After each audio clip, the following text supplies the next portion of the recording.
ജനിച്ചു വീണ മണ്ണിനായി ഒരു ജനത നടത്തുന്ന പോരാട്ടത്തിന്റെ നേർചിത്രമാണ് ആലപ്പാട്. ഖനനം പരിസ്ഥിതിയെ എത്രമാത്രം ചൂഷണം ചെയ്യുന്നു എന്നതിന്റെ ഏറ്റവും മോശമായ ഉദാഹരണവും. അനധികൃത ഖനനമാണ് ഈ നാടിനും നാട്ടുകാർക്കും ഇവിടുത്തെ പരിസ്ഥിതിക്കും ഭീഷണി. കടലിനും കായലിനും മധ്യേ വരമ്പു പോലെ 17 കിലോമീറ്റർ നീളത്തിൽ ആലപ്പാട്, പടിഞ്ഞാറ് അറബിക്കടൽ, കിഴക്ക് TS കായൽ. ലിഥോമാപ്പിന്റെ കണക്കനുസരിച്ച് 1955-ൽ 89.5 ചതുരശ്ര കിലോമീറ്റർ ദൈർഘ്യമുണ്ടായിരുന്ന ആലപ്പാടിന്റെ വിസ്തൃതി ഇപ്പോൾ 7.9 ചതുരശ്ര കിലോമീറ്റർ മാത്രം. ഖനനമുണ്ടാക്കിയ പാരിസ്ഥിതികാഘാതത്തിന് ഇനി എന്ത് തെളിവാണ് വേണ്ടത്?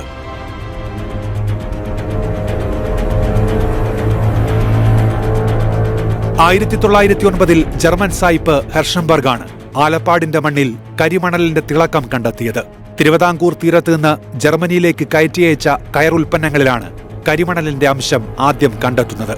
അതിനുശേഷം 1922 മുതൽ വിവിധ പേരുകളിൽ നിലവിൽ വന്ന മണ്ണ് കമ്പനികൾക്ക് ഒരേയൊരു ലക്ഷ്യമേ ഉണ്ടായിരുന്നുള്ളൂ: തീരദേശത്തെ അമൂല്യമായ ധാതു നിക്ഷേപം കവർന്നെടുക്കുക.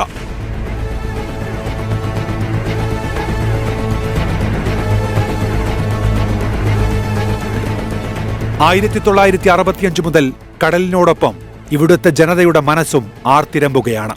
അന്നാണ് ട്രാവൻകൂർ മിനറൽസ് എന്ന കമ്പനിയെ ഇന്ത്യൻ റെയർ എർത്ത്സ് കമ്പനി ഏറ്റെടുത്തത്.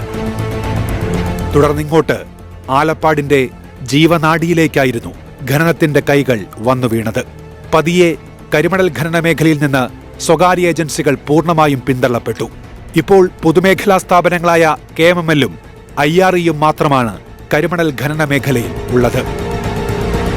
സ്വന്തം നാടും വീടും മുങ്ങിത്താഴുമ്പോൾ തന്നെയാണ് പ്രളയത്തിലേക്ക് ആലപ്പാടുകാർ കുതിച്ചെത്തിയത്.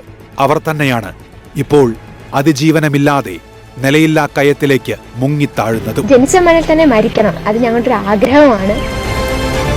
കഴുത്തറ്റം വെള്ളത്തിൽ കൈത്താങ്ങായവരുടെ കര തന്നെയാണ് ഇപ്പോൾ കടലെടുക്കുന്നത്. വരൂ, കരകയറ്റിയവരുടെ കര കാത്താൻ.